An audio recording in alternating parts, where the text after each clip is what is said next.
Sejam muito bem-vindos ao 14º episódio do PodPed, esse podcast que foi pensado exclusivamente na família, onde a gente fala sobre nutrição, comportamento, saúde e tudo sobre o universo da criança.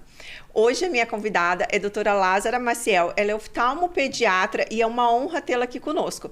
Ela é precursora ou autora do primeiro trabalho no Brasil que fala sobre a importância das consultas de rotina desde o recém-nascido. Muito bem-vinda! Obrigada, Renata. É um grande prazer estar aqui com você hoje. Eu já quero começar perguntando para você o seguinte: quando a gente deve levar a criança no oftalmopediatra a primeira vez? Porque é muito comum...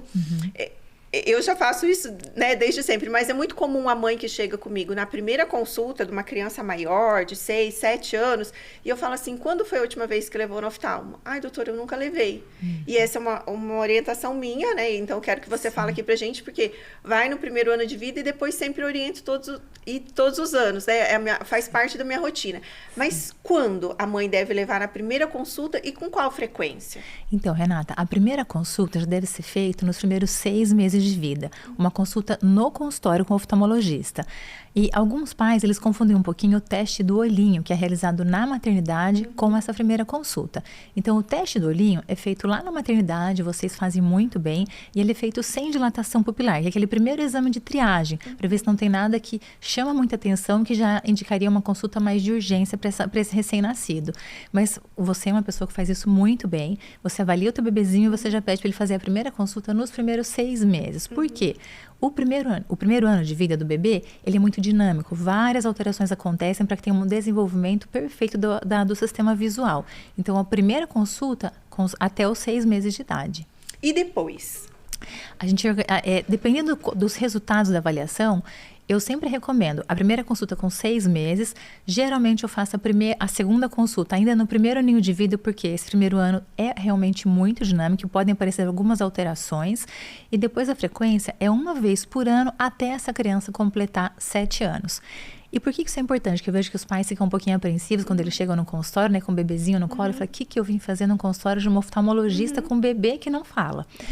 Então, a criança, quando ela nasce, o bebezinho, quando ele nasce, o olho está pronto, o olho está formado. Mas o olho, ele é um sistema fotodependente, ou seja, a parte estrutural, a anatomia, ela está pronta. Mas a visão se desenvolve com o passar dos dias. De que maneira? Através do estímulo da luz, do meio ambiente. Então, quando a mãe está amamentando, e, por exemplo, o bebê olha para a mãe, faz contato visual com a mãe, ele vê a fisionomia da mãe, ele vê aquela imagem, gera nele um impulso nervoso, esse impulso é transformado em corrente elétrica, a corrente percorre todas as vias ópticas e ela vai lá na parte cerebral, na parte cortical, estimular a aprendizado visual. Então, o dia a dia do bebê é um desenvolvimento visual contínuo. Qual que é a função dos pais? Não permitir que nada atrapalhe esse desenvolvimento acontecer. Então, tem que garantir que as estruturas estejam todas perfeitinhas, a anatomia perfeita, e nenhuma alteração dos meios, a transparência dos meios que possa atrapalhar esse desenvolvimento visual. Então, quando o bebê nasce, nos primeiros 6 meses de vida, ele deve ir numa primeira consulta. E aí, depois disso, você vai avaliar, mas de rotina, em média, é anualmente. Uma vez por ano. E aí, sim. Você falou que aos 7 anos isso muda? O que acontece? A visão da criança, ela se desenvolve até os 7 anos de idade. Esse aprendizado visual que eu comentei com você, ele acontece até os 7 anos. Então, por exemplo, uma criança que tem grau de óculos, que tem um grau significativo que deveria usar o óculos. Essa criança, quando ela vê uma imagem abaixo dos 7 anos, se essa imagem não está nítida porque ela não está com óculos, não gera impulso nervoso adequado, não gera uma corrente elétrica adequada, não consegue percorrer o trajeto das vias ópticas e não consegue estimular a parte cerebral da maneira correta. Então, a anatomia da criança, ela fica perfeita, mas não desenvolve o sistema visual. É como se você tivesse um sistema elétrico, mas só acendesse meia fase da luz, porque não chegou impulso, não chegou energia suficiente. Então, qual seria o tratamento adequado para essa criança? Ter colocado o óculos na época correta, antes dos 7 anos.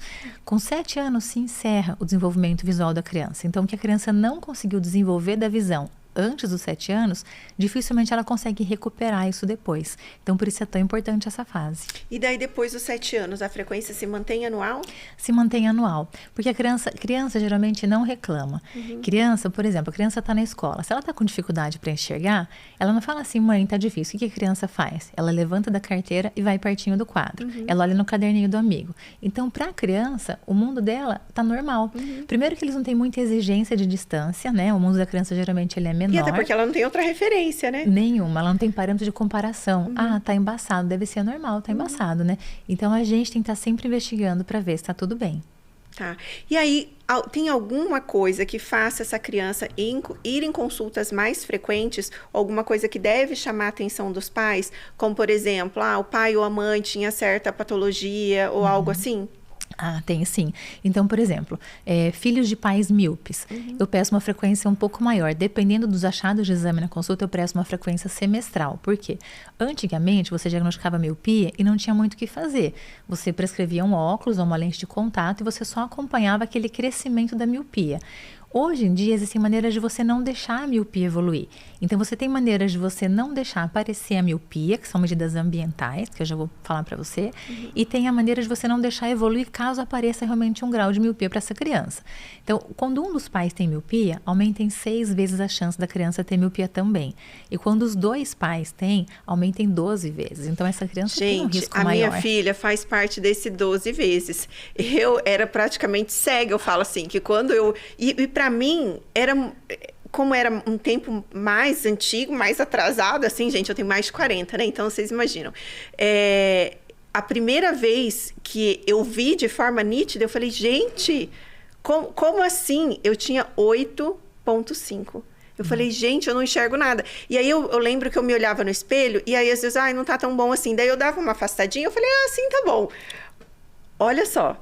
E hoje é um cuidado, tanto é que você é oftalmologista da Júlia, porque é um cuidado que eu tenho muito com ela, porque, né, foi uma coisa muito assim. Então, quando um pai a chance é de 6 vezes mais. E quando os 2, de 12 vezes. E aí, nesses casos, a recomendação é que seja... a cada 6 meses. E tem as medidas ambientais também. Por mais que essa criança tenha um exame oftalmológico 100% normal, eu sempre recomendo as medidas ambientais.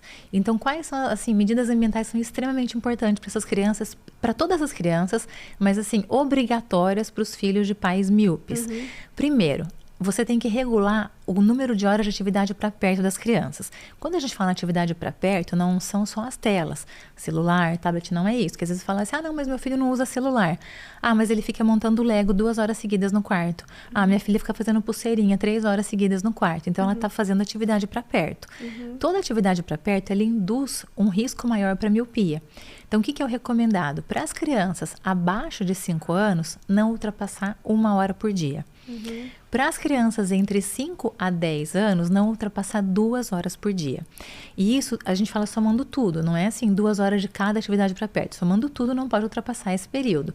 Claro, né? Tirando a parte pedagógica, a parte escolar, que é obrigatória, as atividades que faz em casa não ultrapassar. Então, cuidado com muita leitura. Mas ele lê 3 livrinhos por semana. Ele desenha o dia todo, ele gosta de pintar. Agora tá muito na época dos Bob Goods, né? Vocês estão vivendo essa época aí na casa de vocês? Gente, eu tô vivendo isso lá na minha casa. É uma coisa que tá muito de moda e as crianças passam horas pintando ali, né? Horas. E aí a mãe geralmente não associa isso como algo maléfico, porque ela fala assim, não tá em tela, tá tudo certo. Tá tudo bem, a mãe associa como hábito saudável. Não, mas meu filho gosta de ler. É ótimo a leitura, mas tenta regular um pouquinho. E além disso, eu peço sempre para não deixar ininterrupto. Então, por exemplo, vai brincar 2 horas, mas não vai ficar 2 horas direto, ela vai dar períodos de intervalo. Então, existe uma regra que é chamada regra do 20-20-20. O que é isso? Para cada 20 minutos de atividade para perto, essa criança tem que olhar para a distância de 20 metros durante 20 segundos. É uma coisa muito rápida. Tem que contar até 20 pode voltar a brincar. Criança pequena não vai conseguir regular, mas a mãe pode regular. Vai lá e chama a criança, dá um lanchinho, dá uma água, pede para sair um pouquinho, olhar para a janela, mostrar alguma coisa distante. A gente fala, o que é 20 metros? É longe. Olha pela janela que você tem que olhar longe. Então, a miopia, Renata, ela é como se o olho fosse maior do que o normal. O comprimento dele é maior. E como que a radiação ultravioleta atua? Ela vai lá nas célulazinhas da retina e libera dopamina. E essa dopamina bloqueia esse crescimento anterior-posterior.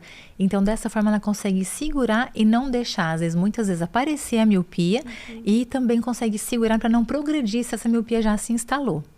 Então, isso é recomendado para todas as crianças, mas especialmente para as crianças filhas de pais míopes. Exatamente. Então, por exemplo, é uma recomendação para todas as crianças e é uma prescrição para as crianças, para os filhos de pais míopes.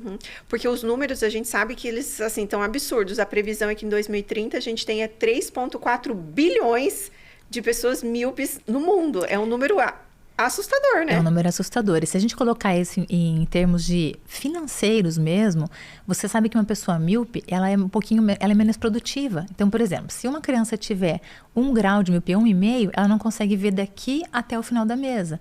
Então, você começa a limitar. A criança não, o adulto, né, começa a perder a autonomia. E quando ele perde a autonomia, ele deixa de ser produtivo. Isso gera um impacto muito grande, um impacto financeiro em todos os países. Então, tem muito país já investindo, por exemplo, no recreio das escolas. As escolas têm recreio de 90 minutos, porque sabe que criança, quando está em casa, não vai para atividade em ambiente externo. Então, eles colocam criança para ter um recreio maior. Os países asiáticos, as salas de aula já tem teto de vidro, porque tem que incidir... que incrível, eu não sabia. Tem que incidir radiação ultravioleta. A gente fala assim, porque eles são bonzinhos? Não, eles não são bonzinhos, eles estão pensando no desenvolvimento do país deles.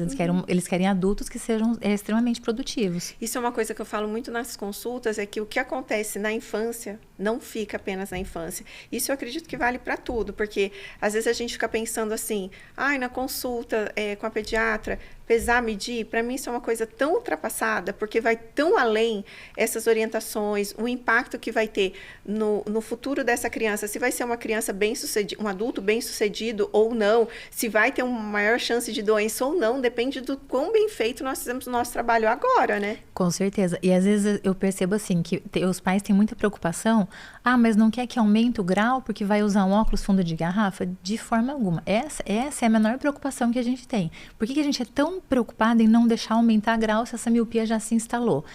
A cada grau que aumenta numa criança, você aumenta 40% a chance dela ter, por exemplo, um descolamento de retina no decorrer da vida. Nossa. Então, essa criança ela vai ter muita chance de complicação, porque eu não posso pensar assim, eu estou pensando na visão da criança para hoje, com 3, 4, 5 anos. Não, eu estou pensando na qualidade visual dela até os 80 anos que ela vai ter. Ela precisa ter visão boa até lá na frente. E por isso que a gente insiste tanto na tecla, a gente não quer que essa miopia aumente. Por quê? Porque eu sei que as complicações que vêm junto, né? Então, uma forma mais assim, mais prática para ensinar para as mães, eu falo, olha, imagina que você está na tua sala da sua casa. Se você esticar a sala da sua casa, tudo muda de lugar. Então, pensa o olho, se você esticar, as estruturas mudam de lugar. E se você está mudando a estrutura, a chance de você ter uma lesão em alguma estrutura, ela é grande. Só que uma lesão ali pode fazer uma perda visual. Por isso que a gente insiste, então, em não deixar progredir miopia.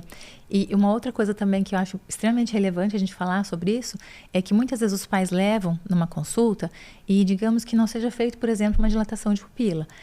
Não existe. Eu já quero te interromper aqui e perguntar para você, desde que idade vai fazer a dilatação de pupila na criança? Sempre, desde bebê.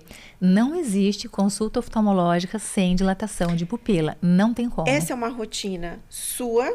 Ou é uma rotina que deveria ser seguida por todos? Eu te pergunto porque já teve vários pacientes meus que eu falei, não tá legal aqui, vamos pedir uma avaliação oftalmológica. Ai, doutora, fui lá, tá tudo certo.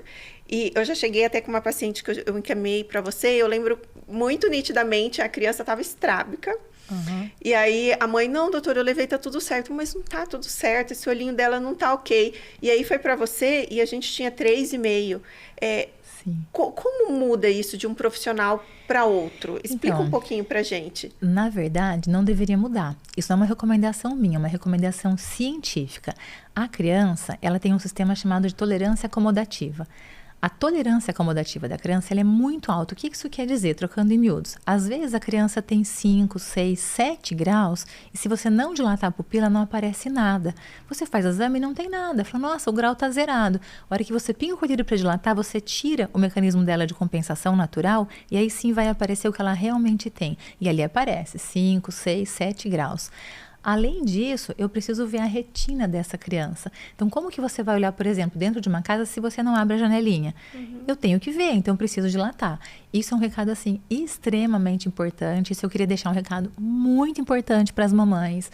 Levaram seus filhos no oftalmologista e não foi feita dilatação pupilar, a consulta não valeu. Não existe avaliação oftalmológica sem dilatação de pupila. Mamães, prestem muita atenção nisso. Infelizmente, não deveria acontecer, mas a gente sabe que isso acontece. E é bem comum. Gente, então, até agora, se para vocês, só isso daqui serviu para vocês, eu já estou muito feliz, porque isso daqui vai salvar muitas vidas, essa informação. E a gente vê que, apesar de ter que ser a rotina e e precisar ser feito, a gente vê que na realidade não é feito por todos os profissionais. Nem todo mundo segue. E o olho da criança, ele funciona muito, tem as peculiaridades, ele funciona diferente. Então, por exemplo, às vezes as mães levam numa consulta e se não é alguém especialista em oftalmopediatria, você leva na consulta hoje. Nossa, tá tudo bem, não tem nada de miopia. Leva daqui a um ano. Nossa, tá tudo bem, não tem nada de miopia. De repente leva de novo, gente, apareceu 3 graus de uma hora para outra. E se alguém menos avisado, fala, nossa, mas aumentou de uma hora para outra. Não aumentou de uma hora para outra. O olho da criança, eu falo que o olho da criança é assim, ele está numa batalha contínua. O olho da criança quer crescer. Mas ele tem uma estrutura dentro dele chamada cristalino. E esse cristalino, ele tenta compensar o grau que a criança tem, como se fosse um cabo de guerra. Ele vai segurando, ele vai segurando, ele vai segurando. Até uma hora que ele não consegue mais segurar, ele solta de uma vez. A hora que ele solta de uma vez, que ele fala, não aguento mais segurar, eu não aguento mais compensar essa miopia que está querendo aparecer. Aí aparece lá 3 graus. Então, é muito frequente acontecer no meu consultório, as mães vêm, nossa, mas eu fiz a avaliação faz 6 meses, não tinha nada. Tá, mas na hora que você fez a avaliação, foi feito dilatação de pupila? Foi pedido um exame para poder avaliar o comprimento do olho dessa criança? Porque a gente monitora hoje em dia o crescimento do olho. Quanto esse olho está crescendo a cada 6 meses? Porque o olho da criança tem que crescer, mas ele tem que crescer o normal para a faixa etária. Se ele está crescendo mais do que ele deveria, ele está me dizendo que vai ser míope. Eu estou vendo que ele vai ficar míope, então eu preciso intervir antes que isso aconteça. E tem uma faixa etária de maior acometimento da criança, por exemplo, eu tenho que ficar mais atenta numa criança entre 3 e 7, uma faixa que você vê que tem uma maior acometimento da criança? Olha, entre 3 e 7 anos é bem específico, porque a miopia que ela começa nessa faixa etária, ela é uma miopia que ela promete ser mais agressiva, porque se ela já começou cedo, é porque ela vai aumentar mais. Lembra que eu falei que a miopia é como se o olho fosse mais comprido que o normal. Se aparecer numa criança de 3 anos, qual que é o potencial de crescimento que essa miopia tem? Essa criança vai crescer muito e o olho vai crescer junto com ela. Então, é uma faixa etária um pouquinho mais predominante, sim. E o que a gente percebe? Até se você fizer, assim, um estudo comparativo. Se a gente pegar as crianças que estão nas escolas de escola privada, tem uma incidência maior de miopia. Por quê? Aonde estão as crianças da escola privada? Elas estão em várias outras atividades para perto. E se você pega essa criança da escola pública, essa criança está onde à tarde? Solta, né? Ela está brincando, ela está jogando bola. Então, essas crianças têm menos incidência porque elas têm uma exposição à radiação maior.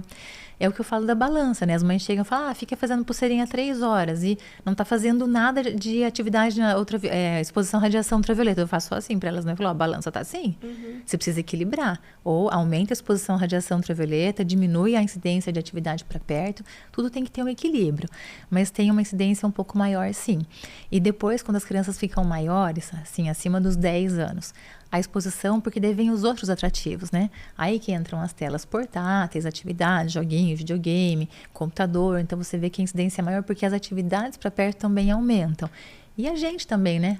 Tá no inglês, tá no Kumon, tá no francês, sempre atividade para perto, tá no xadrez. Então, tem que os pais ficarem atentos a isso. Tem que desenvolver, sim, as habilidades, né, intelectuais da criança, mas acho que é imprescindível essa criança brincar. Ela tem que ser criança, então ela precisa brincar lá fora de casa um pouquinho. Gente, então vamos colocar as crianças para brincar. Algo que eu vejo muito corriqueiro, apesar de eu falar muito no meu dia a dia, na clínica, nas consultas, mas eu vejo de forma muito corriqueira quando eu saio, é a exposição de crianças muito pequenas ao celular ou tablet. Então, os pais estão no restaurante, isso eu vejo muito no final de semana quando eu saio para comer. Então, os pais estão lá comendo no restaurante, coloca a tela, seja um celular ou seja um tablet, para a criancinha ali ficar... Para dar um sossego. Para dar um sossego na criança, exatamente isso. E a gente sabe o quanto isso é maléfico, a gente orienta a não exposição zero contato com telas antes dos 2 anos de idade, mas eu gostaria que você falasse da sua parte como especialista, o porquê não. Porque a gente fala, não pode. Mas é só uma musiquinha, mas é só um desenho, mas é só a galinha pintadinha. Explica para o nosso público o porquê não, esses 0 telas antes dos 2 anos de idade e o que essa mãe poderia estar fazendo, o que essa mãe está fazendo com essa criança. Uma coisa que eu gosto muito de usar como exemplo, eu falo assim, você gostaria que alguém oferecesse uma droga para o seu filho, para sua filha? A resposta com certeza é não. Certeza não. Mas oferecer um celular, que é como se fosse uma droga, porque vai estar fazendo tão mal para essa criança quanto uma, antes dos 2 anos de idade, você permite. Então, Qual é a Qual relação? critério você está usando? Qual critério você está usando? Exatamente isso. Então, explica um pouquinho para essa mãe, para esse pai que está assistindo a gente, o porquê não e por que a gente é tão incisivo no não na tela antes dos 2 anos. A gente costuma dizer, né, entre nós oftalmologistas, que as telas são a nova chupeta, né, das crianças. Não dá mais a chupeta, dá o celular, né? Que acaba facilitando um pouquinho a vida da mãe. Mas, primeiro, retarda o desenvolvimento neuropsicomotor. O que eu preciso lembrar? Que a visão, ele é um sistema complexo, não depende só do olho. Então, a visão depende do sistema neurológico, depende do sistema oftalmológico e a interação entre os dois, do psicológico. Cada mãe na sua casa vai poder identificar. Toda criança que tem muita exposição à tela, ela tem um comportamento diferente. Você percebe que você tira o celular da criança, ela fica calma. A criança às vezes fica mais agressiva, mais agitada, ela muda, ela não tem aquela fixação. O comportamento da criança muda.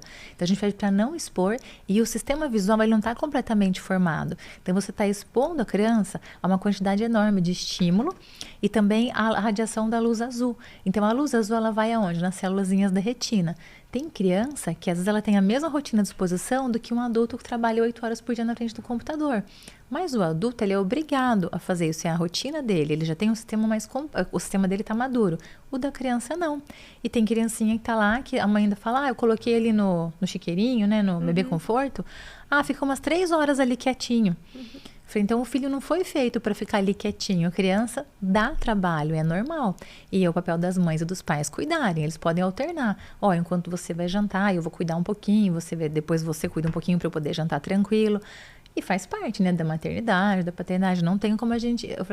Não existe fórmula mágica, né? Mas o que eu faço? Não, você vai ter que cuidar, né? A criança tem que ser educada. Aí os pais têm que dar um jeitinho de cuidar ali. Mas não, igual você falou, para ficar quietinho eu vou dar uma droga. Eu acho que não é a melhor alternativa, né? E hoje eu vou dar o celular, mas amanhã eu não vou dar mais. Então, tudo que você oferece, o que o filho vai entender? Eu posso isso sempre, eu posso todo dia, porque ontem meu pai me ofereceu. Se o meu pai e minha mãe, que são os meus maiores protetores, me ofereceram, isso deve ser bom. Essa é a mensagem que eles vão entender. Então, realmente a gente pede para não expor. Abaixo dos 2 anos, a gente pede para não expor. Situações assim, extremas. Mas 2 minutinhos ali. Tudo é questão de bom senso. O que não pode é falar, não, mas ficou 2 minutos, depois ficou 10, depois ficou 20, depois ficou meia hora, depois ficou... deixei ali, ficou tão quietinho que eu deixei 1 hora. Nossa, eu saí com os meus amigos, eu nem percebi que a criança estava perto. Não, gente, vocês vão perceber que a criança está perto sempre. Então, se não perceber que está perto, tem alguma coisa tá errada. Tem que perceber que está perto. E aí, a gente fala que depois dos 2, 1 hora por dia até os 6, e depois dos 6, 2 horas por dia. Mas uma coisa muito importante que você colocou aqui é que a gente sempre orienta esse limite de tela. Só que não é só o limite de tela. E sim de todas as atividades que a criança está olhando aqui para perto. Sim. Então, serve a leitura, serve, como você falou, o Kumon, ou seja, todas as atividades que a criança está focada no perto. Para perto. Então, aquela atividade que a criança tem que fazer, o Kumon, tem que fazer, é obrigatório. Mas então, tenta fracionar. Deixa 20 minutinhos, aquela regra do 20, 20, 20. A cada 20 minutos... olha para 20 metros durante 20 segundos, para você minimizar o risco dessa criança fazer uma miopia no futuro também. E aí, quando a gente pensa em miopia, quais as opções de tratamento que nós temos hoje? Porque evoluiu muito, né? Muito. Então, hoje em dia, existe colírio que não deixa a miopia aumentar. E é um colírio que a criança usa à noite. Gente, vocês sabiam disso? Coloca aqui nos comentários para mim. Super novidade. Existe também uma lente de óculos específica para isso, que ela não deixa o grau aumentar. Então, se você diagnosticar precoce a miopia do seu filho, qual que é a vantagem que você tem? Descobriu que a criança tem meio grau de miopia. Hoje em dia tem maneiras de você deixar ela com meio grau, você não deixar esse grau evoluir. De que maneira? Você faz um controle mais próximo, então não é uma consulta mais uma vez por ano. A consulta é às vezes a cada 4 ou até 6 meses, dependendo do tipo de miopia que essa criança tem. Você controla o crescimento do olho dessa criança, você monitora de pertinho, isso é matemático. Não é algo que eu olho e falo, eu acho que vai aumentar. Não, eu provo que está crescendo o olhinho dela. A gente consegue fazer isso matematicamente. E você acompanha e você dá a estrutura para essa criança não aumentar esse grau, por aquele motivo que eu falei. Não porque eu estou pensando no grau do óculos, mas porque eu estou pensando essa criança ter uma qualidade de vida, uma saúde ocular boa até a velhice dela. Uma coisa que funciona bem com as crianças, né, que eu sempre falo isso no consultório com as mães, que eu acho que ajuda as mães. Porque você está falando de descolamento de retina, a criança não está te entendendo. Para ela, o descolamento de retina e brincadeira tá tudo igual, né? Então, eu olho para a criança e falo, sabe por que a mãe? Porque a mãe, né, o público no geral, assim, quando a gente fala de descolamento de retina, ele... Oi. Aí eu falo, olha, perde a visão. Eu falei, são causas de cegueira no futuro. Então, a gente não quer que ela tenha nenhum motivo para ter uma chance de perder a visão no futuro. Mas eu brinco assim com as crianças, eu falo, sabe o que acontece quando o grau aumenta? Você vai querer ir no parque, no Beto Carreiro, na Disney, você não vai poder ir no elevador, não vai poder ir na montanha-russa, porque a hora que fizer uma descompressão, não vai poder, porque vai perder a visão. Aí, tia, não pode ir, não pode ir. Então, não vou mais ficar mexendo no celular ou tablet, vou brincar no quintal de casa. Então, eles começam a entender, porque tem situações que são corriqueiras do nosso dia a dia, que começa a limitar. Falar, essa criança não pode ter essa atividade, porque ela tem um risco maior de perder a visão, porque ela pode descolar uma retina. E quando a gente fala de alimentos, que alimentos seriam protetores para a visão dessa criança? Todos os alimentos que são ricos em vitamina A. Então, todo alimento que até brinca, né? A gente fala, tem a questão da cenoura, né? Que a gente brinca, mas todos os alimentos que são ricos em vitamina A é bem importante. Ômega 3 também, porque ele aumenta a questão da lubrificação. Ele ajuda a gente a produzir um pouquinho mais de lágrima. Ajuda também. Mas uma alimentação equilibrada, eu acho que vai melhorar tudo para a criança. Na verdade, seria a alimentação ideal para toda criança, né? Falei, você tem a parte nutricional em dia, vai melhorar todos os sistemas, não só a parte da oftalmologia. É isso, um dos tripés que a gente trabalha muito na clínica. Então, avaliar a criança de forma integral. Então, alimentação, comportamento, desenvolvimento. Porque eu acredito que a pediatria moderna, ou a pediatria que eu exerço hoje, ela não é apenas tratar uma doença, e sim prevenir. Porque eu acredito que isso é o mais rico. A gente, olha, isso daqui eu consigo prevenir, que é isso que você está fazendo. Olha, a gente descobriu, tem 0,5 aqui, só que eu consigo prevenir isso. Ou com colírio, ou com uma lente, ou enfim, com N opções que nós temos hoje. Sim, e você sabe disso, Li, quando eu vejo uma criança, hoje em dia existe um conceito que não existia antigamente. Hoje em dia você fala assim, essa criança é pré-míope. O que é uma criança pré-míope? É uma criança que ainda não tem a miopia, mas ela vai ser míope com certeza. Eu tô vendo que essa criança vai ser míope. Ela tem todos os indícios, né? Eu brinco e falo aos pais, ela tá com uma plaquinha assim na testa escrito, serei míope. E eu vou ficar olhando essa criança ficar míope? Não. Então, existem crianças hoje em dia que elas não têm o grau, mas por todos os achados do exame oftalmológico, tanto no consultório quanto os exames complementares que a gente pede na clínica, eu consigo perceber que essa criança tem um risco muito grande de se tornar míope. Nessa criança, mesmo que ela não tenha grau, eu já consigo colocar o colírio para essa criança usar, para segurar a rédea, não deixar esse olhinho crescer. Alguns casos, o colírio é importante falar que só pode ser usado acima dos 5 anos. Então, eu posso usar para criança pequenininha, com 1, 2, 3 anos, não, mas acima de 5 anos eu posso. Mas e se essa criança tiver 3 aninhos e me aparece lá e tem um risco muito grande? Né? Eu tenho, por exemplo, famílias que têm 7, 8 graus, pai, mãe, 5 filhos, e o de 1 aninho já está lá aparecendo menos meio. O que não é comum, que geralmente criança pequena, ela tem grau positivo. Ela tem o olho mais curtinho do que o normal. Esse é o normal das crianças pequenas. Aí aparece uma criança que o olho já é maior do que o normal. Opa, ela já está no tamanho de um adulto com 1 ano. Então, esse olho vai crescer muito. Eu consigo colocar essas lentes corretivas que eu falei para você, o óculos, ele sem grau, mas que ele faz o efeito de não deixar aparecer a miopia para essa criança. Então, hoje em dia, tem várias maneiras de você tentar não deixar crescer. Não tem desculpa. Eu falo, olha, tem muita alternativa. O que não dá para fazer é esperar em casa. Fala, não, eu tô vendo que não tá bom, mas... não, deixa assim. Quando você se dá conta, você vai lá olhar e falar, nossa, a criança está com 3 graus. Poderia ter segurado lá atrás, deixado ela só com meio grau ou com nada, se fosse o caso. Sabe uma coisa que eu quero deixar para vocês de dica, gente? Coloca, para você lembrar, para ficar fácil para você, o aniversário da criança. Porque é muito comum também eu perguntar assim, quando foi a última vez que fez os exames de rotina? Ou quando foi a última vez que foi no oftalmo? Ai, doutora, eu não lembro. Aí depois a mãe manda uma mensagem, doutora, tem 3 anos, tem 4 anos. Porque na correria do dia a dia, a gente acaba esquecendo. Isso aconteceu outro dia comigo. Eu liguei no meu ginecologista e falei assim, eu quero saber quando foi que eu coloquei meu DIU, porque eu acho que já tem um tempinho. A gente sabe que ele tem uma duração de 5 anos. E eu liguei, era 8 anos. Eu falei, gente, como assim? Então, essa regra do aniversário, sempre no aniversário da criança, você tem que fazer os exames de rotina da criança, as consultas de rotina da criança, fica uma forma mais simples de você lembrar no dia a dia.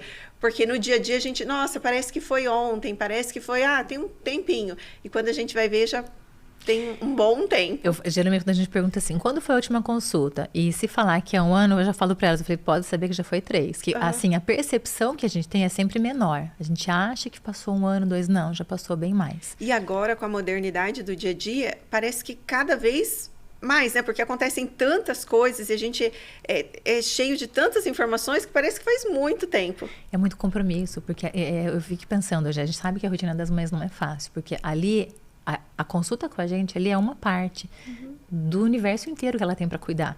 Então, tem o pediatra, tem o oftalmo, tem o dentista que ela tem que levar, tem muita coisa para a mãe fazer. Se ela não se organizar, ela se perde. E às vezes com mais de um filho, complica mais ainda. Porque fala, será que eu levei um? Será que eu levei os dois? Será que eu trouxe o outro? Então isso é bem comum acontecer na clínica. Às vezes vem, doutora, eu trouxe a mais nova? Eu falei, olha, calma, vamos olhar aqui para ver se a mais nova já veio.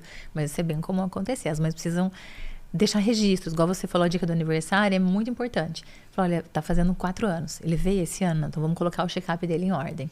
Para finalizar, eu gostaria de perguntar para você qual é a diferença de equipamentos. Você fala a consulta, os equipamentos que a gente usa no consultório. Então, assim, Renata, existe... Porque tem um grande impacto também na sua avaliação, né?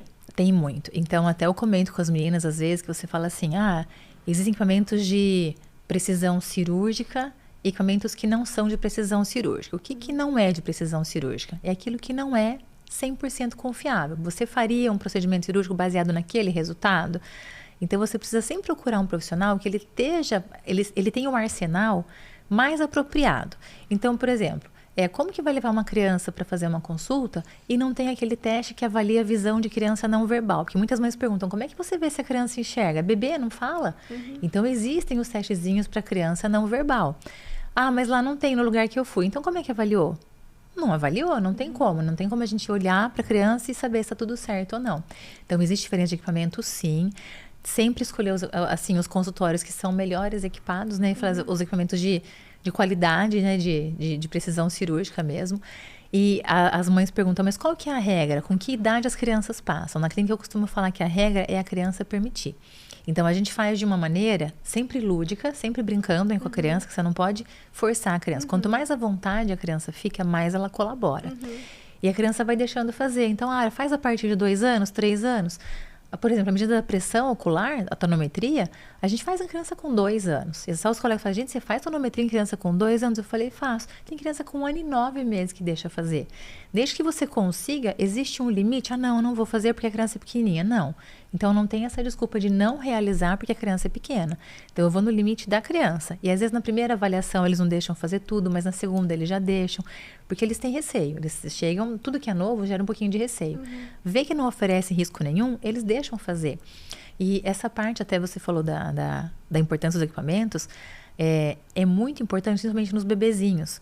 Porque o bebezinho, você sabe que ele não informa você, ele não vai te dizer nada. Ele vai chegar na consulta, a mãe observa, o pai observa algum outro sinalzinho, que pode ter algum sinalzinho de alerta, mas você tem que estar atento. E, como eu falei, se você não dilatar a pupila e não olhar o exame dessa criança de maneira correta, você pode deixar passar alguma coisa grave, né? Esses dias mesmo, eu diagnostiquei um pacientinho de 4 meses com retinoblastoma, que é raro, mas é uma doença gravíssima, né? Que pode causar óbito da criança. E 4 meses, um tumor enorme. Então, era um tumor muito grande, num bebê de 4 meses, num estadio super avançado. Tem até era um estadio D.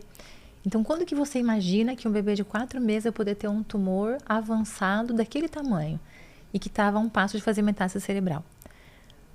E é uma avaliação do quê? De rotina. A mãe não levou por motivo nenhum. A mãe levou para fazer a primeira consulta que o pediatra encaminhou. Por isso, tão importante a gente estar em dias com as consultas de rotina dos nossos filhos. Eu falo assim que a consulta de rotina, ela salva vidas. Isso também aconteceu comigo, com um tumor de Wills, uma criança. A criança veio comigo para uma consulta de rotina. E ali no exame físico, eu falei, olha, a gente já vai fazer um exame aqui, você já vai fazer esse exame, já vai voltar aqui comigo. Mas eu já sabia o que era, né? E hoje essa criança está super bem. Mas porque teve um diagnóstico muito precoce. Mas a mãe, nossa, doutora, eu nunca percebi. Eu vim na consulta de rotina.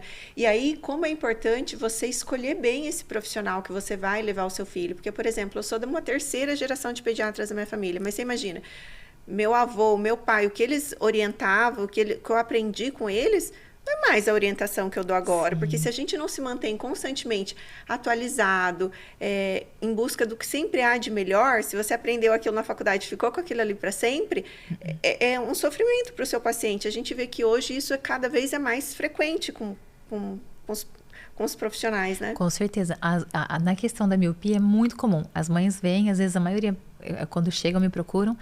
Doutora, mas eu ouvi falar que você trata a miopia diferente, porque uma amiga me falou que você fez uma lente diferente, você usou um colírio diferente. O meu já está indo há 2, 3 anos e não foi falado nada a esse respeito. Então, existe muita coisa que dá para fazer, sim, para os pais não se acomodarem, né? Fez uma avaliação, não está convencido, não está, assim, seguro daquilo. Ele falou, não, mas acho que tem coisa nova, está diferente daquilo que eu pesquisei. Eu falo assim que a mãe, a gente tem que... A mãe, você que está me ouvindo, ouça sempre a sua intuição. Porque eu falo que intuição de mãe não falha. Porque às vezes ela fala, eu fui lá, falou que estava tudo normal, mas eu fiquei meio assim...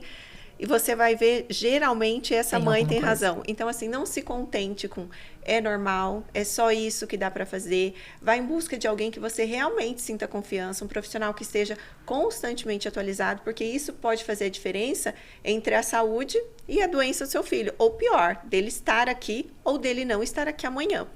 Querida, muitíssimo obrigada pela sua participação. Imagina. Me sinto honrada com você aqui. Gente, o que vocês tiverem de perguntas, vocês coloquem aqui nos comentários, que vai ser um prazer responder cada um de vocês. Compartilhe esse podcast, esse episódio com a maior quantidade de mães, porque é aquilo que a gente falou lá no início do nosso bate-papo, que informação de qualidade salva vidas, né? Com certeza. Então, quantas vidas podem ser salvas apenas por ter recebido uma informação de qualidade? Como o caso desse seu paciente que chegou para você com 4 meses para uma consulta de rotina e que se não tivesse chego, talvez não estaria aqui amanhã. Com certeza. Né? Então, muito obrigada. Estou muito feliz com a sua participação. E até o nosso próximo episódio.